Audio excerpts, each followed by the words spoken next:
మల్లె తొలకరి జల్లుల మేఘం మల్లె అలజడి హృదయం మాడిన కూచిపోడి రంగుల దిద్దిన బొమ్మకు మల్లె కవితలు వద్దిన పుస్తకమల్లె సంతోషంలో ముద్దుగా ఈ అమ్మాడి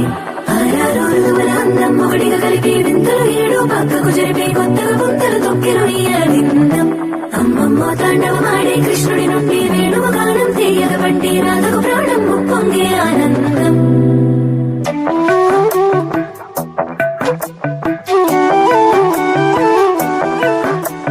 మధురము కదా ప్రతి ఒక్క నడక నీతో కలిసేలా తరగని కథ మనదే కనుక మనసు మురిసినిలా ఉసురేమో నా